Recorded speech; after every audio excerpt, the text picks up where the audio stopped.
오늘도 이 늦은 밤 뜨끈뜨끈한 아랫목을 뒤로 요즘은 아랫목이 없죠. 그 전기장판을 뒤로 하고 은혜의 자리로 나오신 우리 성도님 한 분 한 분을 하나님께서 정말로 기뻐하실 줄 믿습니다. 오늘 이 자리가, 우리가 모인 이 자리가 마르지 않는 은혜의 샘의 자리가 될 줄 믿습니다. 우리 서로 한번 인사 나누면 좋겠습니다. 좌우 앞뒤로. 당신은 하나님의 기쁨입니다. 기쁨입니다. 아멘. 여러분들은 오늘 내 삶에서 이것만큼은 꼭 있어야 한다. 이것이 없으면 나는 정말 살 수 없습니다. 라는 것이 혹시 있으신가요? 질문이 좀 무거운 것 같아서 아무도 아무 말씀 안 하셔서 가볍게 한번 여쭤봅니다. 이런 질문 들어보셨을 겁니다. 무인도에 가시게 됐습니다. 세 가지만 들고 갈 수 있는데 무엇을 들고 가시겠습니까? 이것도 무겁나요? 저는 이 질문에 대한 좀 아픈 기억이 있습니다. 이전 사역지에서 주일학교 부서, 유년부 사역을 담당 섬겼는데 송년회라고 하죠. 연말에 우리 선생님들과 함께 한 해 동안 수고하신 분들을 격려하고 위로하는 차원에서 연말 송년회 모임을 가졌습니다. 모임을 시작하기 전에 이제 들어가는데 아이스 브레이크 이 레크레이션 시간을 담당한 선생님께서 쪽지를 나누어 주는데 이 쪽지에 이 질문이 적혀 있는 겁니다. 당신이 지금 무인도에 가야 합니다. 세 가지만 들고 갈 수 있는데 무엇을 들고 가겠습니까? 저는 정말 일말의 고민도 안 했습니다. 그냥 잠시의 고민도 없이 세 가지를 거침없이 쓱쓱쓱 적어서 제출하고 들어갔죠. 그리고 아이스 브레이크 시간이 진행되면서 선생님들이 한 명씩 나와서 본인이 적은 거를 읽고 이제 설명하는 시간을 이제 가졌습니다. 그런데 선생님들이 자기의 적은 것을 읽으면 읽을수록, 그리고 점점 이제는 내 차례가 점점 다가오는 것을 느낄수록 저는 도망치고 싶었습니다. 할 수만 있다면 이 잔을 내게서 옮기시옵소서. 그런 마음이었습니다. 왜냐하면 제가 적은 세 가지 답은 아이스크림, 베개, 라이터였기 때문입니다. 저는 아이스크림을 좋아합니다. 그래서 무인도 덥겠네? 그래서 아무 필터링 없이 아이스크림 들어가면 좋겠다 적었죠. 순수하죠. 그리고 베개입니다. 저는 보기에는 아무 때서나 잘 잘 것 같은 얼굴입니다. 심지어는 뭐 이렇게 그냥 굴러다니는 돌 주워다가 베고도 잘 잘 수 있을 것만 같은 그런 비주얼이지만 굉장히 섬세한 남자입니다. 제 베개가 없으면 잠을 잘 못 잡니다. 그렇죠? 그런 멋진 남자입니다. 여담이지만 교육자 수련회를 갈 때 챙겨야 될 게 많죠. 옷도 뭐 기본적인 챙기고 또 성경책을 챙겨야 되죠. 그리고 회의 때 기도 제목도 나누는 그런 다이어리를 적어야 되니까 등등을 챙겨야 하지만 제 가방의 3분의 2는 베개로 차 있습니다. 저와 여러분들만 아시는 걸로 하겠습니다. 그래서 다른 선생님들은 주일학교 교사 모임이니까 그래서 그런지 한 분도 빠짐없이, 한 명도 빠지지 않고 하나님의 말씀은 꼭 있어야 돼서 성경책을 저는 꼭 들고 갑니다. 또 하다못해 성경책이 무거우니 큐티책이라도 들고 가겠습니다라고 대답을 계속 하는데, 저는 명색이 교육자인데 목사인데 그때 강도사였는지 지금 정확하게 기억이 잘 안 나는데 성경책이라는 답이 없이, 하다못해 큐티책도 없이 쫄래쫄래 아이스크림, 베개, 라이터라뇨. 저는 그날로 아이스크림 목사라는 별명을 얻게 되었고 굉장히 예민한 교역자로 그렇게 인식이 되게 되었습니다. 여러분 즐거우신가요? 재밌으시죠? 그렇다면 여러분들에게 다시 한번 이 질문을 던져봅니다. 무인도에 세 가지를 여러분 들고 갈 수 있습니다. 무엇을 들고 가시겠습니까? 저처럼 꾸밈 없이 스스로에게 한번 대답해 보시면 좋을 것 같습니다.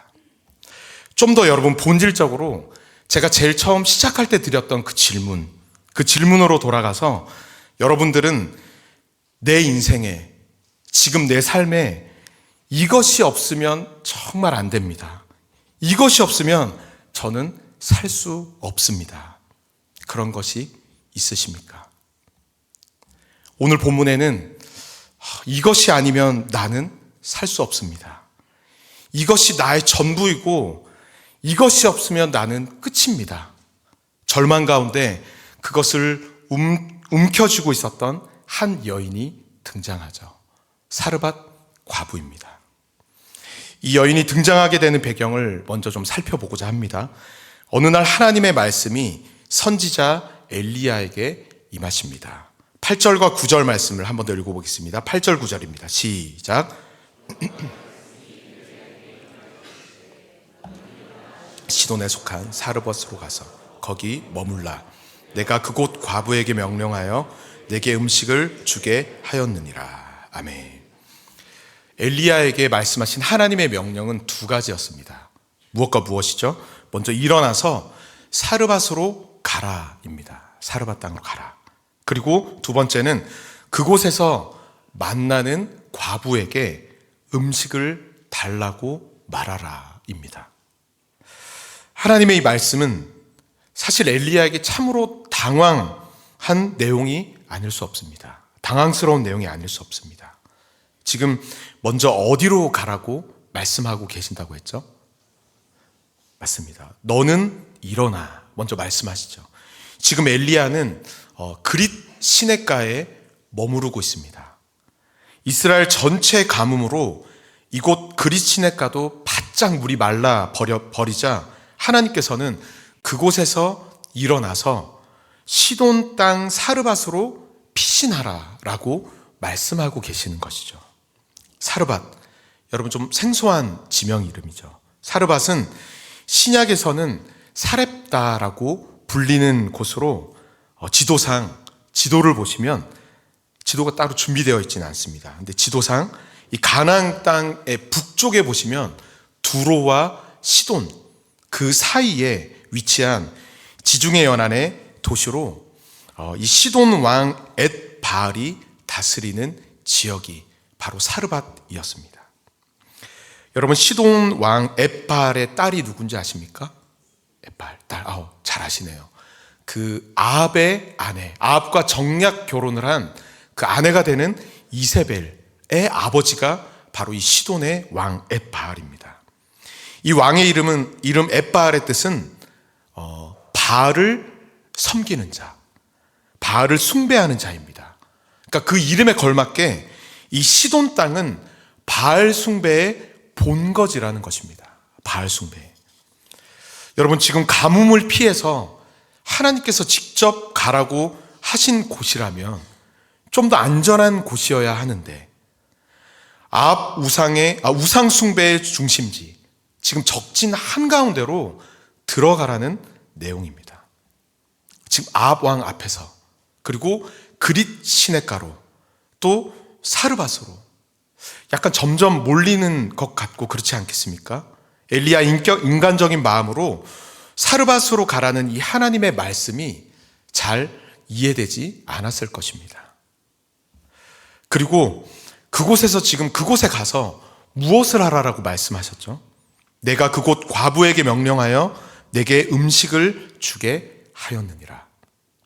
그곳에 가면 한 여인, 그것도 과부를 만나게 될 텐데 그 과부에게 말해서 음식을 얻어 먹으라라는 것입니다. 여러분 당시 과부는 사회적인 약자였습니다. 약자 중에 약자. 하나님께서 직접 명령하신 보호의 대상이 세 부류가 있었는데 고아와 과부와 나그네 객이었죠. 그런데 지금 도움을 주고 보호를 해 주어야 되는 그런 존재에게 가서 도움을 주라라가 아니라 도움을 받아 음식을 얻어 먹으라라고 말씀하고 계시는 것입니다. 여러분 이 얼마나 황당한 말씀입니까? 그냥 문자로만 읽었을 때는 그런가 보다 할 수 있겠지만 엘리야의 입장에서 생각해 보면 이거는 이해할 수 없는 하나님의 말씀이고 하나님의 명령인 것입니다. 더군다나 여러분, 지금 엘리야의 이 지금 상태와 심정은 어떤 심정인지 아십니까? 지금 엘리야는 사기 충천에 있습니다. 읽지는 않았지만 오늘 본문의 바로 앞의 내용은 무엇입니까? 방금 전 이스라엘 역사상 가장 악하고 악한 왕이었던 아합 왕 앞에 가서 이 알려지지 않는 무명의 선지자, 성경 말씀을 보면 단지 성경에 길르앗에 우거하는 자 중에 디셉 사람으로만 소개가 된 특별할 것 없는 이 엘리야가 아합 왕 앞에 가서 담대하게 선포합니다. 뭐라고 하냐면, 내 말이 없으면 수년 동안 이 땅에 비도 이슬도 내리지 않을 것이다 라고 이야기하죠. 그리고 그 선포대로, 그 말씀대로 이루어집니다. 이스라엘 땅에 3년 6개월간 극심한 기근이 임하게 됩니다. 선포대로 된 것이죠. 그리고 하나님께서 보내신 그 그릿 시내가에서 이 엘리야는 또 한 번 그 기적을 경험하게 됩니다.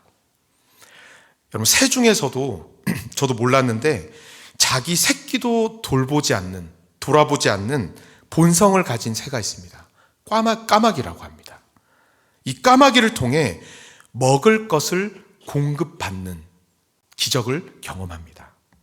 하나님의 임재와 하나님의 채워주심, 하나님의 지켜주시고 보호해 주시는 은혜를 지금 엘리야가 바로 앞에서 경험했던 것이죠. 이처럼 등장과 함께 이 엄청난 경험을 했던 엘리야, 그는 지금 사실 무엇이든지 할 수 있는 마음이었을 것입니다. 아마도 더 큰 일, 더 강력한 일, 더 위대한 일을 할 수 있을 것만 같은 바로 지금 그 타이밍에 그에게 임한 하나님의 말씀은 적진 저 한가운데로 가서 다른 것이 아니라 과부에게 음식을 얻어 먹으라 라는 하나님의 말씀이었죠. 여러분들은 어떻게 하시겠습니까? 하나님께 물어보거나 내가 잘못 들은 거 아닙니까? 하나님께 한번 따져보지 않겠습니까? 하나님, 정말 이게 맞나요? 제가 들은 것이 맞습니까? 왜 제가 그렇게 해야 되죠? 이해되지 않고 어쩌면 납득이 가지 않지만 말씀을 보시면 엘리야는 묻고 따지지 않습니다. 하나님의 말씀에 그는 사르밧으로 향합니다. 그리고 그 순종의 걸음 그 끝에, 순종의 길 위에 한 영혼을 살릴 뿐만 아니라 죄로 인해서 어두워질 대로 어두워진 이 북이스라엘에 한 줄기 빛과 같이 이 신앙의 불씨를 지피게 되는 진정한 생명의 역사를 이 순종을 통해서 경험하게 된다라는 것입니다. 여러분, 그럴 때가 있지 않습니까? 이제 좀 적응한 것 같고, 이제 좀 안정적이 된 것 같은데, 이제 무언가를 좀 할 수 있겠다라고 생각될 때 또 낯선 상황, 낯선 생소한 곳으로 하나님께서 몰아가실 때가 있지 않습니까? 나의 생각과 나의 기대와는 다르게 선뜻 내키지 않는 상황으로 우리를 움직이실 때가 있다라는 것입니다. 당혹스럽고 불안하며 염려가 될 수밖에 없습니다. 하지만 그때 이 오늘 엘리야의 순종의 걸음과 그에 따른 하나님의 이 생명의 역사를 우리가 기억하면 좋겠습니다. 나의 생각, 나의 기준, 나의 기대, 나의 고정관념, 이 모든 것을 내려놓고 하나님의 인도하심에 나의 삶을 맡기면서 한 걸음 한 걸음 우리가 나아갈 때 오늘 우리의 삶에도 새로운 시작과 이 은혜의 생명의 역사가 일어나게 되는 줄 믿습니다. 오늘 이 밤에도 그러한 믿음을 가지고 하나님 앞으로 나아갈 수 있는 저와 여러분들이 되기를 간절히 바랍니다. 그렇다면 이 엘리야의 순종의 길 위에 어떤 일이 일어나게 됩니까? 드디어 하나님께서 말씀하신 그 여인, 그 과부를 만나게 됩니다. 10절 말씀을 함께 읽겠습니다. 10절입니다. 시작. 그가 일어나서 사르밧으로 가서 이에 불러 이르되 청하건대 그 그릇에 물을 조금 가져다가 내가 마시게 하라. 사르밧 이 성문에서 한 과부가 이 나뭇가지를 줍는 것을 엘리야가 봅니다. 그리고 그 여인이 아마도 영적으로 하나님께서 말씀하신 그 여인, 그 과부구나 라는 것을 엘리야는 알게 되죠. 그리고 그 여인에게 물을 좀 달라고 청합니다. 여러분, 떠오르는 장면이 혹시 없습니까? 오버랩 되는 장면. 예수님께서 누가 말씀하셨는데 예수님께서 수가성의 사마리아 여인에게 물을 청하는 장면과 이렇게 좀 떠오르게 됩니다. 예수님의 그곳에서 우물 곁에서 만남이 그러했듯이 오늘 이 과부와의 만남 또한 그 영혼을 살리시기 위한 위대한 만남이 되는 것입니다. 이 우물가의 여인, 그리고 오늘 이 과부, 오늘 본문의 이 과부, 이 둘에게는 여러분 공통점이 있습니다. 어떤 공통점이냐면 어느 것 하나 의지할 것 없어 절망의 끝에, 이 절망이라는 벼랑 끝에 서 있는 사람들이었습니다. 두 여인 다. 사마리아 여인. 사랑받기를 그토록 갈구하고 갈급했지만 많은 남자들에게 배신을 당하고 버림을 받아 사람에 대한 사랑에 대한 상처를 가지고 살았던 여인입니다. 그 누구와도 마음을 나눌 사람이 없어서 너무나 더워서 아무도 나오지 않는 그 가장 무더운 그 시간, 홀로 나와 물을 길러내고 있었던 그 여인. 아무런 희망도 아무런 소망도 이 여인에겐 없었습니다. 오늘 엘리야가 만난 이 과부도 여러분 마찬가지였습니다. 여러분 고대 근동사회에는 이 계대 결혼 풍속이라는 것이 있었습니다. 이건 무엇이냐면 남편의 사망으로 과부가 된 여인이 있을 때 그 죽은 자의 형제가 그 과부가 된 그 여인을 형수가 되겠죠.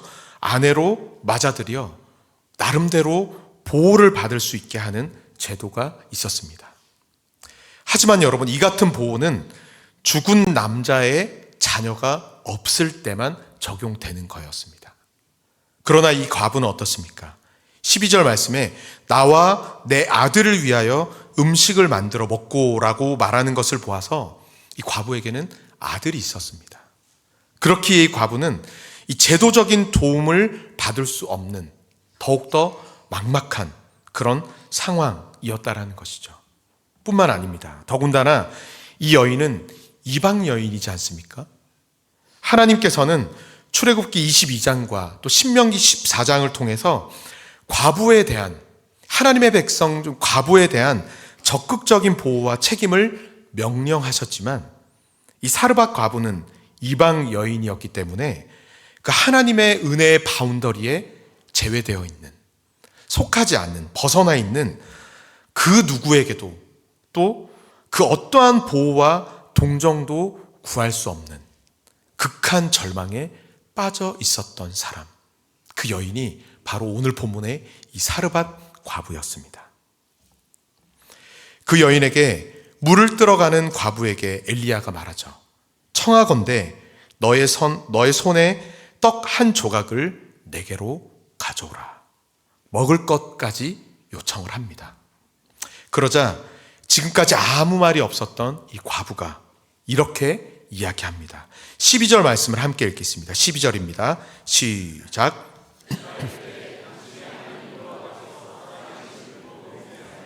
나는 떡이 없고 다만 통에 가루 한 움큼과 병에 기름 조금뿐이라. 내가 나뭇가지 둘을 주어다가 나와 내 아들을 위하여 음식을 만들어 먹고 그 후에는 죽으리라. 아멘. 이 12절 말씀에 여인의 이 절규가 느껴지십니까? 자신의 절망적인 상황을 거침없이 쏟아냅니다. 나는 지금 조금의 떡도 없습니다. 다만 이 밀가루 한 움큼과 이 조금밖에 없는 이 기름밖에 없는데 그것이 내가 가진 전부입니다. 이것이 없으면 나는 살 수 없고 이것이 없어지면 우리도 끝입니다. 아들과 함께 이것을 먹으면 그것으로 끝입니다. 죽을 수밖에 없습니다. 그게 지금 내 상황입니다. 과부의 열악한 상황과 이 절박한 심정을 처절한 마음으로 지금 토로하고 있는 것이죠. 이 여인에게 가루 한 움큼과 이 기름 조금은 그녀의 전부였고, 그녀에게 있어서 없어서는 안 되는, 없으면 죽게 되는 그녀의 전부였다라는 것입니다. 그런 그녀에게 엘리야가 또 이야기합니다. 13절 말씀에 두려워하지 말라. 내가 말한 대로 가서 먼저 나를 위해 떡을 만들어 가져오라. 여러분, 이 말을 다시 들은 과부의 심정이 어떠했겠습니까? 이 과부에게 있어서 여러분, 이 가루 한 움큼과 이 기름 조금, 이것은 어떤 의미였을까요? 말씀을 묵상하면서 저는 두 가지의 의미였다라고 생각했습니다. 이 과부에게 있어서. 먼저는 그것은 이 가루와 기름 조금은 과부에게 있어서 전부였습니다. 그렇죠? 이것 아니면 살 수 없고 이것이 없으면 끝인 그녀의 전부였기 때문에 이것은 포기 못합니다. 이것만큼은 정말 안 됩니다. 더욱 움켜쥘 수밖에 없었던 그녀의 전부였습니다.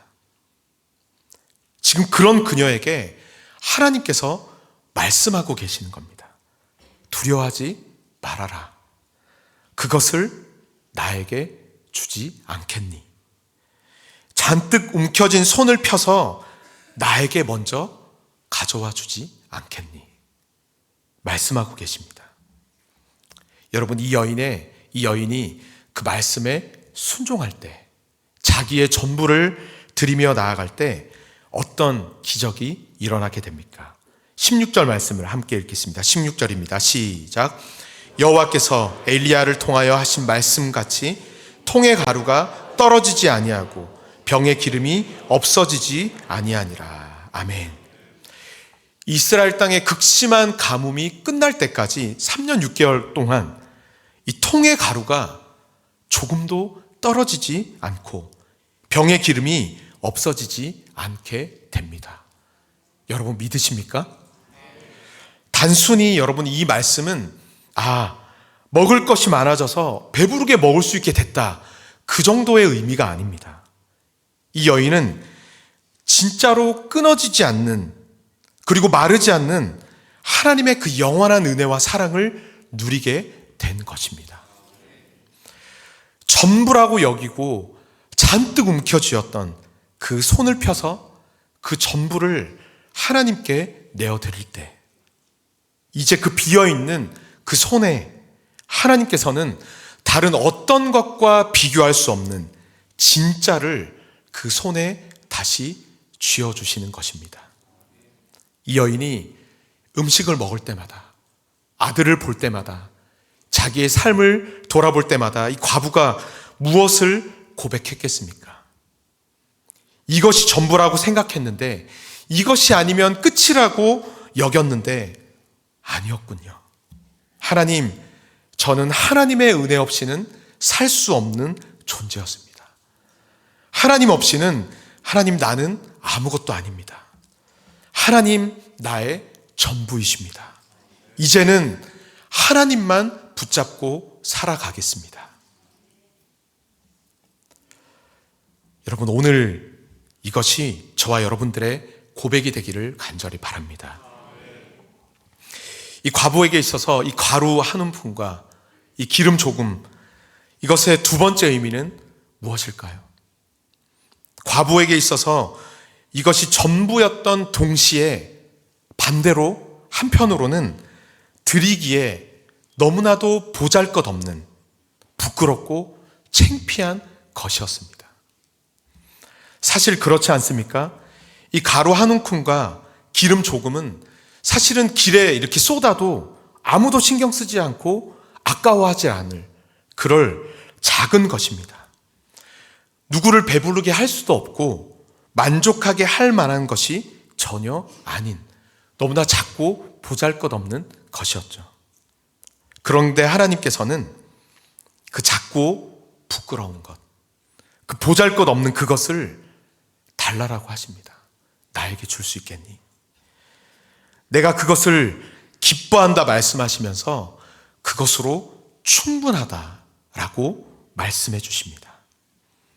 이 여인이 그 말씀에 순종하여서 이 부끄럽고 작은 것을 하나님께 내어드리며 나아갈 때 그 보잘것없고 작은 것을 통해 하나님의 기적을, 하나님의 역사를 행하여 주신다라는 것입니다.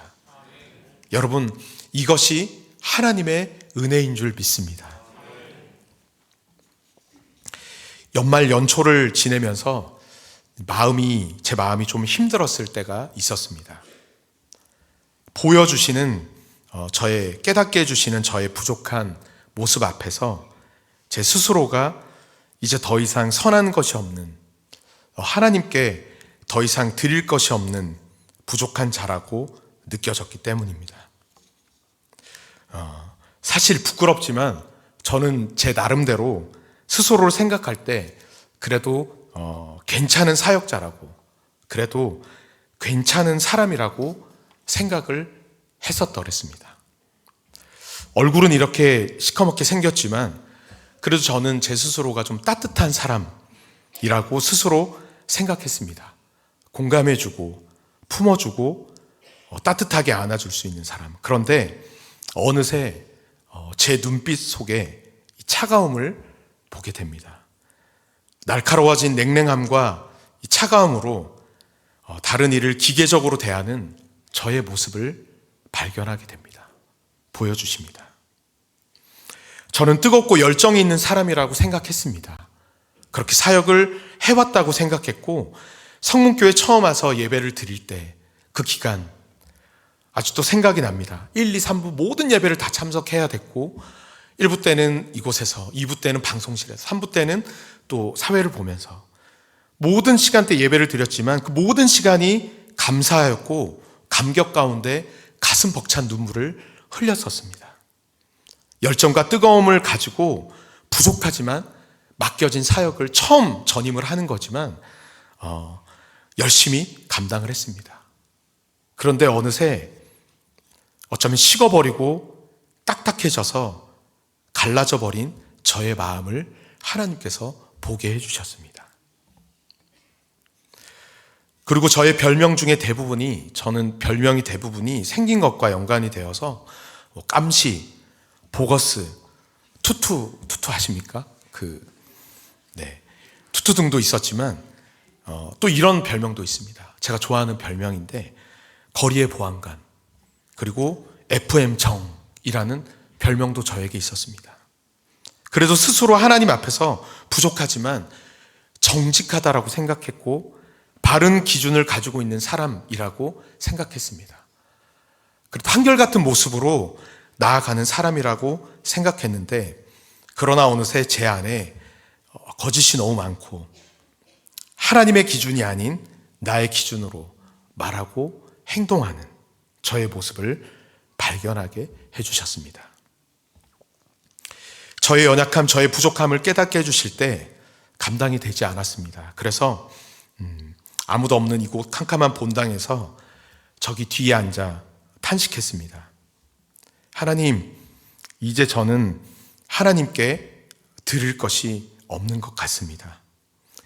이전에는 그래도 나름 괜찮은 사역자라고 생각도 했고, 그래도 제가 가지고 있는, 제가 드릴 수 있는 것이 괜찮은 사람이라고 생각했는데 하나님, 아니었습니다.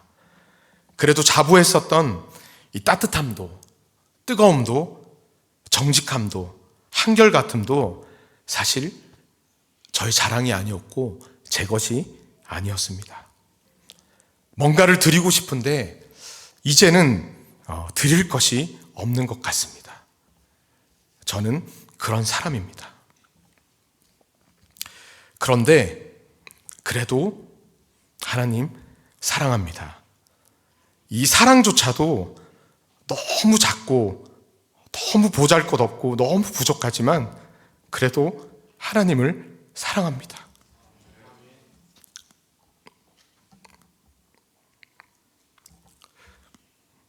울면서 되뇌었습니다.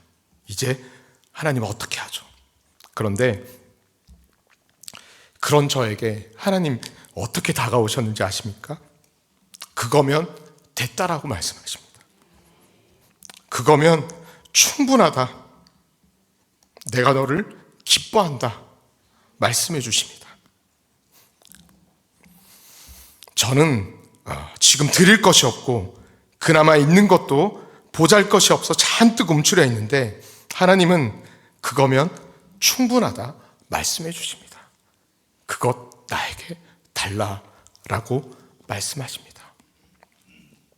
그리고 괴로워하는 저에게 오셔서 제가 느끼기에 그동안 제 몸에 묻어있는 언젠가부터 덕지덕지 붙어있는 지저분하고 더러운 것들을 툭툭 털어내 주시는 마음이 들었습니다. 저는 이제 드릴 것이 없어서 끝인가 라고 생각했는데 하나님은 보잘것없는 저의 그 작은 사랑, 그것을 기뻐 받으시고 그거면 충분하다 하시면서 다시 새롭게 일어날 수 있는 새 마음과 새 은혜를 저에게 허락해 주셨습니다. 오늘도 여전히 부족하지만 그럼에도 불구하고 나를 사랑하시고 나를 기뻐하시는 그 하나님으로 인해 오늘도 그리고 내일도 새롭게 시작할 수 있도록 은혜를 주셨습니다. 여러분, 이것이 과부가 하나님께 받은 너무나도 놀라운 은혜이고 이것이 오늘 우리에게 베풀어 주시는 하나님의 그 말할 수 없는 사랑이지 않겠습니까? 사랑하는 성도 여러분, 절망의 벼랑 끝에 서 있던 그 여인, 누구의 도움도 누구의 동정도 받을 수 없었던 사르밧 과부에게 찾아오신 그 하나님은 오늘 우리에게 다가와 주십니다. 우리의 아픔과 우리의 상처를 만지시며 우리의 문제를 해결해 주실 뿐만 아니라 친히 우리의 인생의 전부가 되어주사 결코 끊어지지 않으며 결코 마르지 않는 하나님의 은혜를 오늘도 우리에게 허락해 주시는 하나님이십니다. 오늘도 내일도 그 은혜 안에서 또 시작할 수 있고 또 일어설 수 있고 또 새로운 출발을 가능케 하시는 우리 하나님이신 줄 믿습니다. 그 하나님께서 오늘 저와 여러분들에게 원하십니다. 그리고 말씀하십니다. 우리가 움켜쥐고 있는 그것 두려워하지 말고 나에게 다오. 그 하나님 앞에 그동안 우리가 이것이 없으면 나는 살 수 없습니다 말하면서 움켜쥔 채 전전긍긍하며 살았던 그것, 나의 전부로 여기며 살았던 그것들, 이 시간 우리의 손을 펴서 하나님 앞에 올려 드리십시다. 나아가 너무나도 작고 연약하지만 정말 부끄럽지만 오늘 나의 삶에 허락하신 것, 나에게 있는 이 작은 것 하나님께 기쁨으로 드리며 손을 펴 하나님께 드리며 나아가십시다. 그렇게 할 때 다른 그 어떤 것과도 비교할 수 없는 그 은혜의 풍성함을 경험케 해주시고 하나님이 친히 우리의 전부가 되어주실 줄 믿습니다. 나아가 그것으로 충분하다, 그거면 됐다, 내가 너를 기뻐한다 말씀하시면서 우리의 정말 작은 것을 통해 하나님 오늘도 놀랍게 역사해 주실 줄 믿습니다. 그렇게 사용되고 쓰임받는 저와 여러분들이 되기를 간절히 바랍니다. 말씀을 맺습니다. 처음 시작할 때 드렸던 질문 생각나십니까? 여러분들은 지금 내 인생에, 내 삶에 이것이 없으면 정말 안 됩니다. 이것이 없으면 저는 살 수 없습니다. 그것이 있으십니까? 오늘 이 밤 우리의 온 마음을 다해서 하나님, 저는 하나님 없이는 살 수 없습니다. 하나님 없이는 나는 아무것도 아닙니다. 하나님 나의 전부입니다. 하나님 나의 전부 되어 주시옵소서. 이제는 하나님만 붙잡고 살아가겠습니다. 우리의 고백을 올려드리며 하나님 앞에 나아갈 수 있는 저와 여러분들이 되기를, 오늘 이 밤이 되기를 간절히 바랍니다. 오늘 말씀을 기억하시면서 우리의 고백을 담아서